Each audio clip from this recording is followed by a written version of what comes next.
Pai do Senhor Jesus, igreja. Senhor, nosso Deus, possa mais essa semana que se inicia inundar nossos corações com o amor dele, né? Que é um amor que excede todo o entendimento. Que o Senhor Deus possa nos inundar sempre com o seu Santo Espírito e que Deus possa cada dia mais colocar dentro dos nossos corações, dentro do nosso ser, mais fé, para que assim a gente possa servir a Deus realmente conforme Ele merece, porque só Ele merece todo o nosso empenho. E tudo que a gente for fazer para Deus, como diz a palavra de Deus, que seja de todo o nosso coração.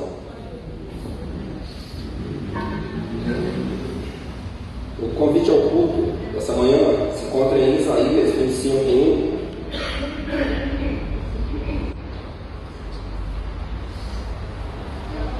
Que diz: Ó Senhor, Tu és o meu Deus, exaltar-te-ei a Ti e louvarei o Teu nome, porque tens feito maravilhas e tens executado os Teus conselhos antigos, fiéis e verdadeiros.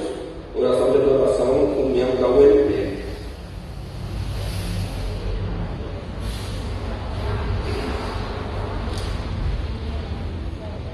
Bendito Deus eterno Pai, Pai amado, Pai querido, Pai, somos gratos por esse domingo que nos concede de estar na Sua presença, meu Senhor. Somos gratos por cada irmão que aqui está presente, pelos que se aproximando do Seu templo, para podermos Te adorar, Pai. Por isso, nós estamos aqui para Te adorar em espírito e verdade, Pai. Pedimos que conduza todos os atos desse culto, que tudo seja para a Sua glória, pois o Senhor é digno, meu Pai. Nós pedimos e agradecemos em nome do Seu Filho amado, Jesus, amém. Teremos agora uma leitura bíblica alternada que se encontra na carta de Paulo aos Colossenses, de 1 a 10.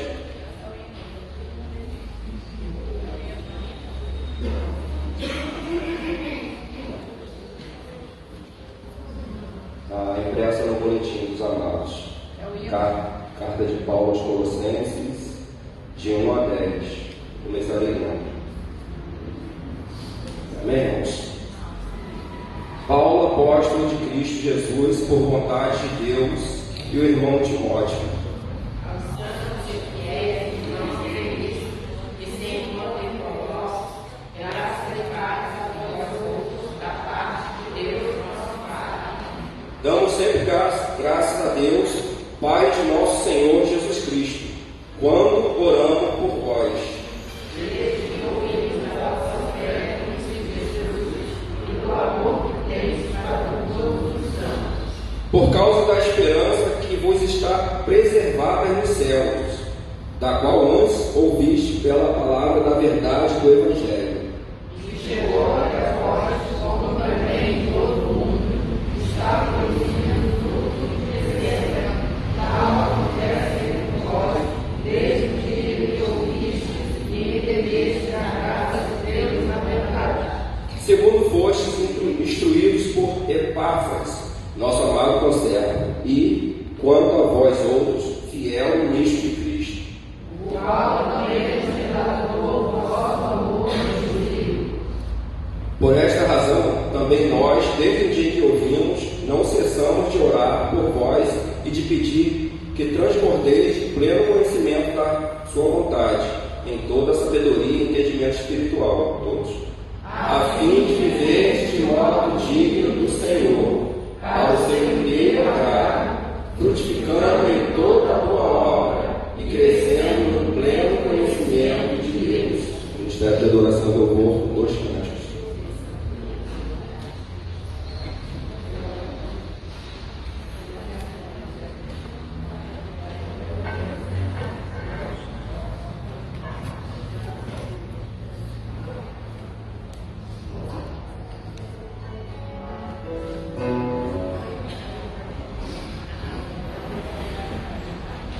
Paz Senhor, irmãos. Vamos ficar de pé? Quando louvamos o nosso Deus. Santo Espírito, tu és bem-vindo.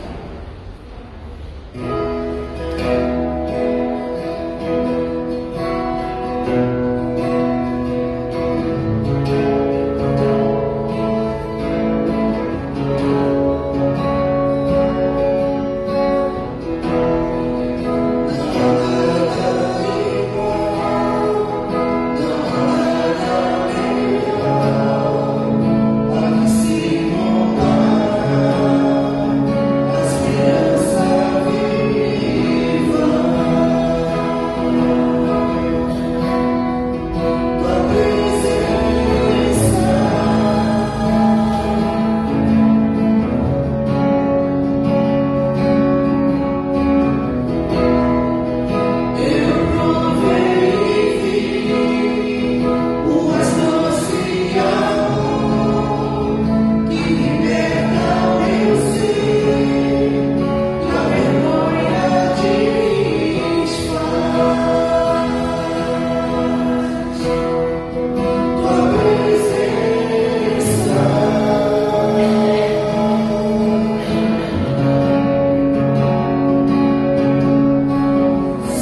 momento da fidelidade, que é o momento da entrega dos dízimos e ofertas na casa do Senhor. Nesse momento teremos mais um louvor com o nosso Ministério de Oração e Louvor.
toda criatura. Muito obrigado, Senhor, por essa igreja existir neste bairro, Senhor, levando a tua palavra. Muito obrigado, Senhor. Agradeço em nome de Cristo. Amém, Senhor.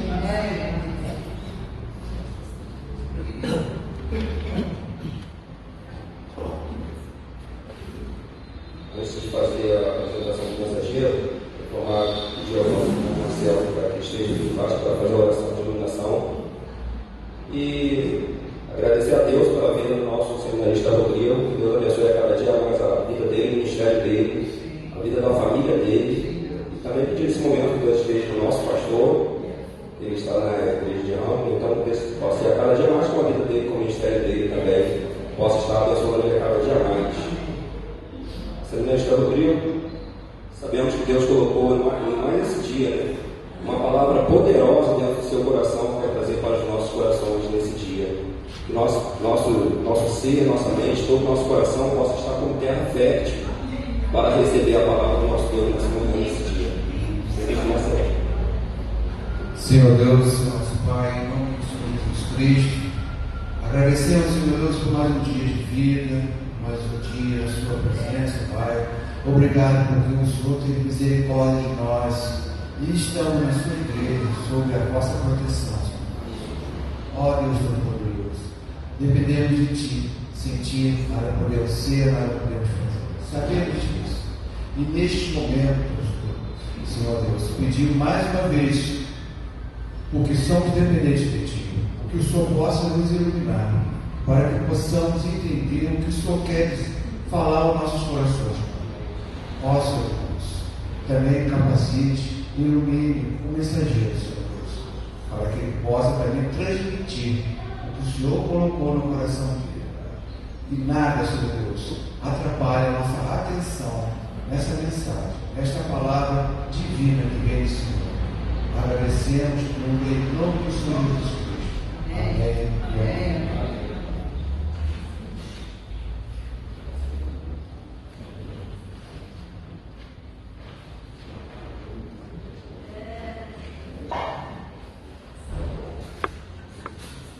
Bom dia, queridos irmãos, graça e paz seja com todos. Vamos abrir a palavra de Deus, assentados mesmo. Texto bastante conhecido, Salmo 23. Talvez o texto mais conhecido da Bíblia. Salmo de número 23. São apenas 6 versículos, faremos a leitura de todo o Salmo.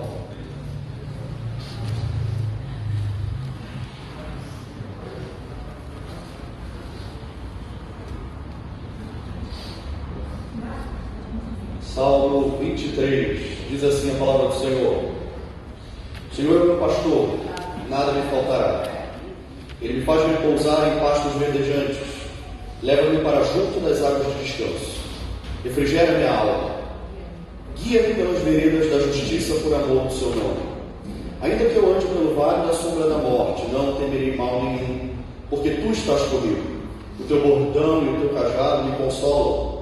Preparas-me uma mesa na presença dos meus adversários, unges minha cabeça com óleo e meu cálice transborda. Bondade e misericórdia certamente me seguirão todos os dias da minha vida, e habitarei na casa do Senhor para todo o sempre. Amém. Conta-se que uma vez uma rádio ela promoveu um concurso de locução usando o texto da Bíblia. E fizeram um sorteio para saber qual seria o texto caiu exatamente no Salmo 23. Muitas pessoas, especialistas, foram lá, fizeram a sua leitura, ganharam boas notas, muita gente com conhecimento técnico. Mas um senhor de idade, que não tinha qualquer tipo de habilidade, não tinha qualquer tipo de conhecimento técnico, fez a leitura e ele arrancou lágrimas dos juízes. Eles ficaram tão atordoados com a leitura que aquele homem fez no Salmo 23, que esqueceram inclusive de dar uma nota para ele. E as pessoas que estavam observando acharam aquilo curioso, e uma delas cutucou o amigo que estava do lado e perguntou: o que esse homem tinha de diferente dos outros que leram o mesmo Salmo? E sem pensar muito, o amigo que foi cutucado respondeu que, diferente de todos os outros, aquele senhor de idade, ele não conhecia só o salmo do pastor, ele conhecia também o pastor desse salmo. E isso fazia toda a diferença. O problema que nós temos no nosso tempo é que muita gente tem conhecimento técnico sobre tudo. As pessoas conhecem muito a respeito de Deus, falam muito de teologia, falam muito sobre a igreja, sobre a Bíblia, mas infelizmente não tem nenhum ou muito pouco relacionamento com Deus de fato. E aí você tem como resultado disso um cristianismo superficial, uma vida de oração falida, uma esperança que logo é esquecida assim que os problemas da vida assolam o indivíduo.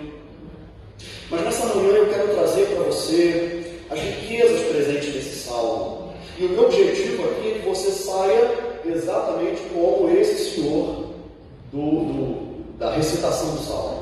Não só conhecendo, não só tendo conhecimento técnico, teórico do salmo, mas também conhecendo o pastor de que ele fala.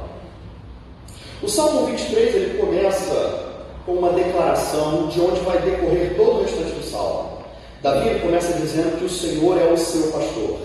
Esse salmo é um hino atribuído a Davi. Provavelmente ele escreveu esse salmo antes mesmo de ter sido consagrado como rei. Antes de ser rei, Davi ele era criador de ovelhas do seu pai. Quando ele diz que o Senhor é o seu pastor, ele está mostrando que ele que antes era pastor, agora, diante da presença de Deus, ele se coloca como ovelha. Ele agora se submete aos cuidados de Deus. Quando ele diz que nada me faltará, na verdade, talvez a melhor tradução aqui seja nada me falta, no presente, porque o fato de Deus ser o pastor de Davi mostrava que Davi estava satisfeito com tudo. Nada mais lhe faltava. Deus lhe era absolutamente suficiente. Todo o restante do salmo vai ser uma forma de Davi mostrar como isso se mostrava na realidade. Porque se Deus é o seu pastor e ele não tem falta de nada, como isso se mostra na prática? Então todo o restante do salmo fala como isso se mostra na prática. Mas para você entender, é necessário a gente entender também como era a vida pastoral no Antigo Oriente. O pastorado era uma prática muito corriqueira. Muita gente era pastor de ovelhas naquele tempo, tinha isso como principal meio de subsistência. Mas a vida pastoral ela era bastante monótona. Basicamente consistia em todos os dias fazer a mesma coisa. Eles, antes do sol nascer, conduziam as ovelhas até um oásis. Antes do sol nascer, porque era uma região desértica, o sol era muito forte. E se o sol já tivesse nascido, era provável que esquentasse a areia e houvesse dificuldade tanto para o pastor quanto para as ovelhas caminharem no solo muito quente. Então, antes do sol nascer, estava lá o pastor conduzindo as ovelhas rumo ao oásis, um lugar onde elas podiam beber água, um lugar onde elas podiam se alimentar de pasto, porque por ser uma região desértica, era só nos oásis em que vocês encontravam, onde se era encontrado esse tipo de coisa. Não é à toa que Davi vai dizer que Deus, no verso 2, é quem faz repousar em pastos verdejantes e que leva ele para junto das águas de descanso. Era nesses oásis onde as ovelhas podiam se alimentar e podiam também se refrescar do calor do dia. Só que a ovelha é um animal que tem medo de tudo. Ela não tem garras, ela não tem presas, ela não exala veneno, ela não tem nenhum tipo de defesa natural. Então é normal que ela se assuste com qualquer coisa. Na verdade, os especialistas, os estudiosos, dizem que as ovelhas elas têm medo até mesmo do próprio reflexo na água. Se as correnteiras fazerem um barulho anormal, isso já assusta a ovelha, de tal forma que ela inclusive se recusa a beber água. Ela prefere morrer de sede do que se arriscar.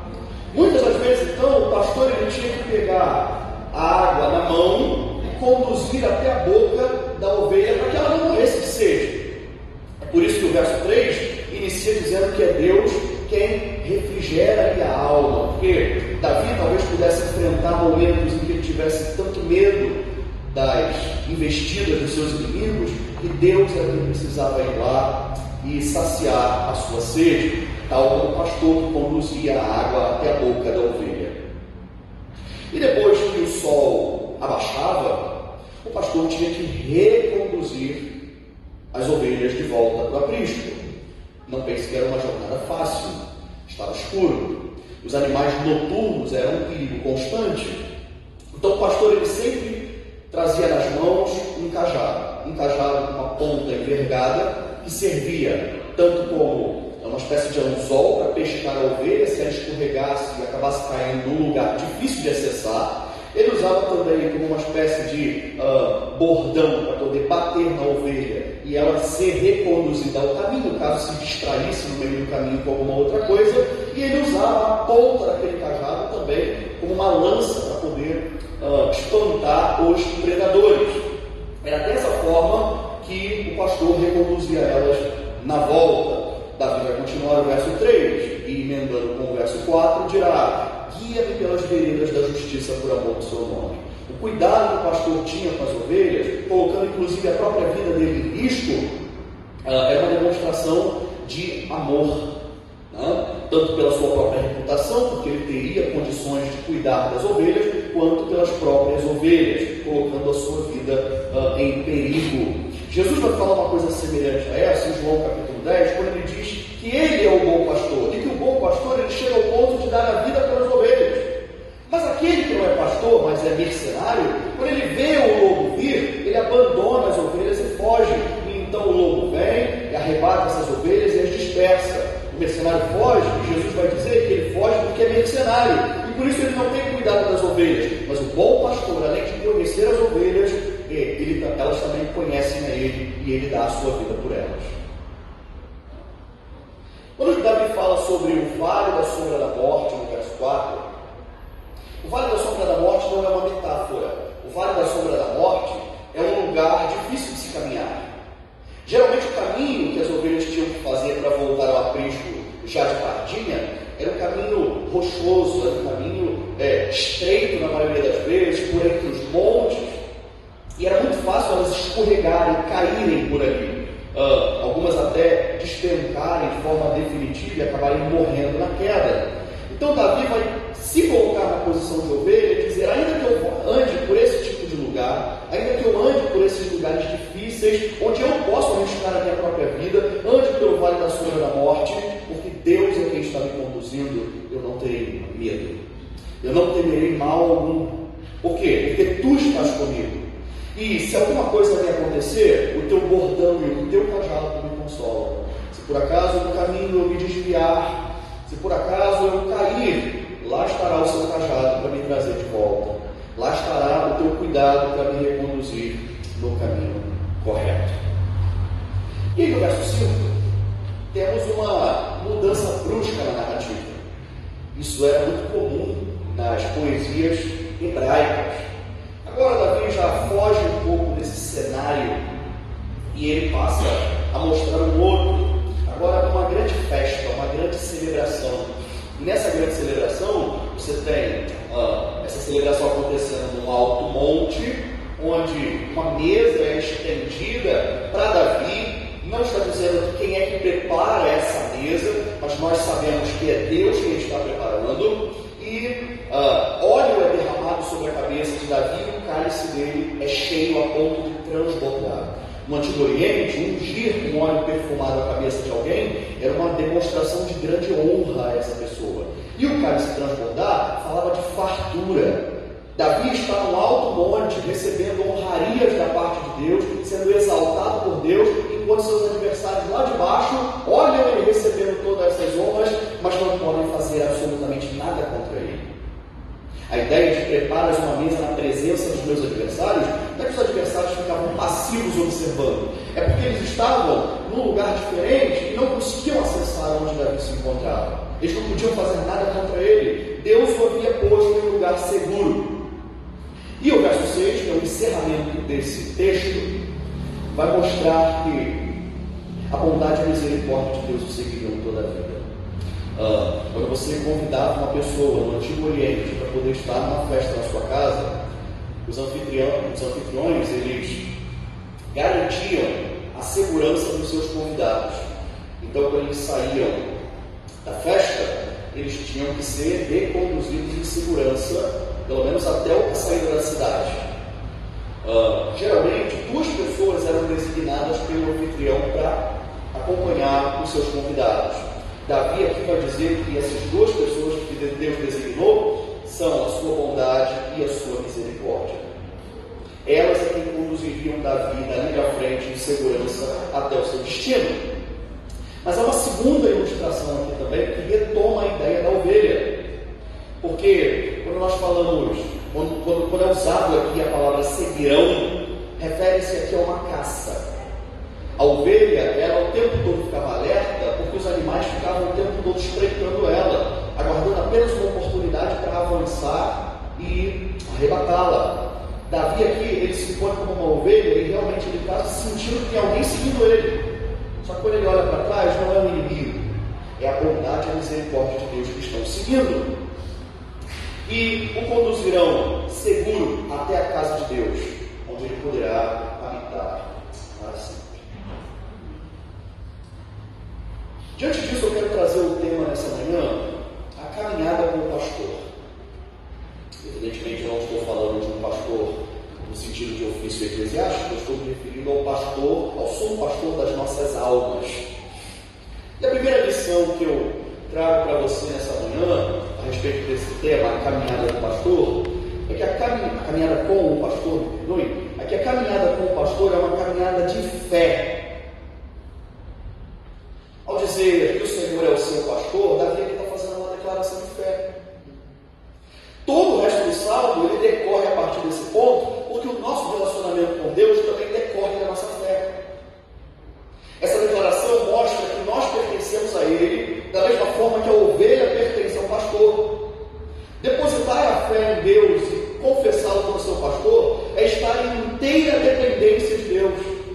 Porque a ovelha dependia do pastor para tudo, para se alimentar, para saciar a sua sede, para não morrer de calor no meio do deserto. Nós precisamos nos colocar assim também nos cuidados do Senhor. Mas a verdade é que agir dessa maneira, quando tudo vai bem, é muito fácil. Nos momentos de crise da nossa fé, nós precisamos expressar a nossa confiança no sumo pastor das nossas almas. Será que quando você enfrentar um problema financeiro, você ainda vai poder dizer que nada te falta? Será que Deus ainda vai ser suficiente para você quando seus planos se frustrarem? Você ainda vai poder se consolar na sua correção quando as provisões não forem suficientes? Você ainda vai poder demonstrar fé quando você for demitido e as contas começarem a chegar e você está desesperado? Quando uma crise se instalar na sua família, na sua saúde, você ainda vai conseguir confiar na condução e no cuidado do sumo pastor da sua alma? Nós seremos capazes ainda de crer naquela passagem que diz que todas as coisas cooperam juntamente para o bem daqueles que são chamados segundo o propósito de Deus, né? Daqueles que amam a Deus? E nós não podemos ser ovelhas convenientes. Nós estamos seguindo o pastor enquanto tudo vai muito bem. Mas assim que as coisas saem dos eixos, nós não podemos perturbar a nossa confiança. Nós não podemos nos deixar ser tomados por medo e por ansiedade quando tudo fugir do nosso controle. Nós precisamos perseverar firmes na fé, porque a nossa relação com Deus é uma relação com fé do início ao fim. Então a primeira lição que nós aprendemos aqui é que a nossa caminhada com o pastor das nossas almas é uma caminhada de fé. Ela começa com fé, ela transcorre por meio da fé e ela tem um fim na nossa fé. Outra coisa que nós aprendemos é que a caminhada com o pastor, ela também não nos exime dos problemas e obstáculos da vida.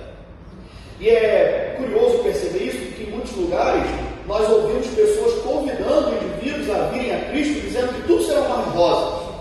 Venha para Jesus e seus problemas vão acabar. Venha para Jesus e você vai prosperar de tal forma que vai até se esquecer de sua vida passada.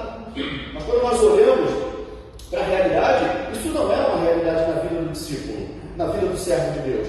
Eu diria que o contrário. Quando nós resolvemos servir a Jesus, é aí que os problemas começam. Porque se Paulo, por exemplo, continuasse no judaísmo, gozando da aceitação social que tinha, gozando dos privilégios que tinha, ele estava tudo bem, ele terminava a vida dele com aquelas honrarias, estava ótimo. Mas não, Paulo ele foi apedrejado, Paulo ele foi rejeitado, ele foi caluniado, ele foi chicoteado e terminou a vida sem a cabeça. Pedro e João, por exemplo, poderiam continuar vivendo suas vidas como pescadores, tendo ali as suas famílias, vendo os seus netos nascerem, mas na verdade Pedro foi crucificado. E João, ele, mesmo tendo morrido de causas naturais, sofreu muito por causa da causa do Evangelho. Quando nós servimos a Cristo, nós adotamos um novo padrão de vida. Há uma ética que nós passamos a viver, a lastrear a nossa vida. Nós poderíamos resolver problemas se simplesmente nós abandonássemos essa ética. Eu estou com um problema financeiro, eu faço uma falcatruazinha aqui no trabalho, ninguém vai descobrir, está ótimo. Pronto, resolvi o meu problema. Mas não é assim que serve a coisa. Não é assim que nós vivemos. Então, mentiras, colocar a culpa nos outros, não é algo que faz parte do nosso estilo de vida. Se nós fizéssemos, estava tudo bem, resolveríamos nossos problemas. Mas não é assim que nós vivemos. Nós somos ovelhas do reino. Nós temos os valores do reino. E por isso, problemas vão vir. E nós não teremos como usar os meios fáceis para resolver. Quando nós cremos em Jesus e nos tornamos ovelha de Cristo, aí os problemas começam. As perseguições. As pessoas se afastam de nós. Você é considerado um retrógrado. Você passa a ser visto com maus olhos. A sociedade te despreza. E mesmo com o pastor diante de si, a ovelha ainda vai passar por lugares escorregadios. Ela ainda estará sujeita aos perigos e aos predadores. Mas sabe qual é a função da ovelha? Não é lutar, é confiar. Ela está vendo diante de si o seu pastor. E se ele está caminhando, ela tem que segui-lo. Se ele está andando por um caminho, mesmo que esse caminho seja perigoso, ela está atrás do pastor. Quando nós seguimos ao som do pastor das nossas almas, o sol pode estar lá, mas ele não molestará nós durante o dia. A lua também não nos molestará à noite. Nós temos promessas de Deus a esse respeito. Nós podemos descansar em meio às grandes promessas que Deus nos fez. E apesar de amarmos, nós devemos crer que Ele está no controle dos momentos difíceis da vida. E Ele às vezes usa esses momentos para nos educar, para nos reconduzir, para nos corrigir e até mesmo para nos proteger. Você sabe se por um outro caminho não seria pior? Está te conduzindo por esse, o objetivo muitas vezes é te proteger. O crente é um ser humano como qualquer outro, meu irmão. Está sujeito a quedas, está sujeito a problemas, enfermidades. Você não se tornou um super-homem, uma super-mulher só porque creu em Jesus. O que o crente tem de diferente daquele que está no mundo é aquele que o conduz. Enquanto que o mundo está cego, sem saber para onde vai, sem conhecer o caminho por onde anda, nós temos uma grande luz que nos conduz. Nós temos um grande pastor que está à nossa frente e a quem nós seguimos. Portanto, a segunda lição dessa manhã é que a caminhada com o pastor não nos exime dos obstáculos da vida. E aí nós podemos concluir essa lição dizendo que apesar disso, nós temos confiança nele. E uma última lição que nós podemos aprender é que a caminhada com o pastor ela tem um rumo certo. É uma caminhada rumo ao céu. Davi vai concluir esse salmo de uma forma maravilhosa, porque ele vai dizer que a bondade e a misericórdia eu seguiria onde quer que ele fosse. Bondade e misericórdia aqui são elementos que remontam à aliança que nós temos com Deus através de Cristo. Você pode passar por lugares problemáticos ou momentos difíceis da vida, mas você tem uma aliança com Deus. Você tem uma aliança com Deus e essa aliança vai preservar você naquela herança final. Por causa dela, nós sabemos que nada nos separará desse amor que Deus tem para conosco. A caminhada pode ser difícil, ela pode ser árdua, o vale da sombra da morte pode ter lugares escorregadios e difíceis, mas o que nos consola é que nós sabemos que essa caminhada não vai durar para sempre. Essa caminhada não é eterna. Nós andamos guardados por Deus até chegarmos na nossa casa, no nosso aprisco. Ele nos protege no trânsito pelo deserto. e nos conduzirá até a morada celeste, onde habitaremos com Ele para sempre. Para sempre. Então você perceba que a nossa jornada é uma jornada completa. Ela tem início, meio e fim. Ela começa no instante que nós cremos em Jesus e ela vai terminar no céu. A mesma fé que nos introduz na caminhada e nos torna ovelhas, ela também deve nos acompanhar todo o transcurso, todos os dias, confiando nele, contemplando-o diante de nós, nos satisfazendo nele, seja nos momentos de oásis ou nos momentos do deserto, seja de bonança, seja de problemas. Nós precisamos colocar a nossa confiança no Senhor, sabendo que Deus é a segurança que nós temos. Nós somos fracos, nós dependemos dele. Eu desejo nessa manhã que você saia daqui conhecendo esse Deus. Eu quero que você traga à memória todos os momentos em que Deus mostrou cuidar de você. Eu quero que você fortaleça a sua fé nisso. Lembre de todas as dificuldades que já enfrentou e faça isso para fortalecer a sua fé e saber que, se até agora Ele nos conduziu, se até agora Ele nos guardou, Ele vai continuar fazendo isso até o fim, porque Ele é fiel. Deus te abençoe. Amém. Vamos orar, queridos irmãos. Pai bendito, nós te agradecemos pela Tua palavra. É sempre bom, Senhor, trazer à memória aquilo que nos traz esperança. E o que nos traz esperança é a Tua fidelidade. A Tua fidelidade de que o Senhor, como sumo pastor da nossa alma, nos conduzirá e nos trará de volta. Como está escrito, nós entraremos por Ti, sairemos e acharemos pastagem.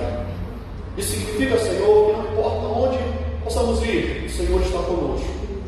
Ó Deus, e há tantas pessoas aqui hoje que podem, como ovelhas feridas, não estar percebendo esse cuidado.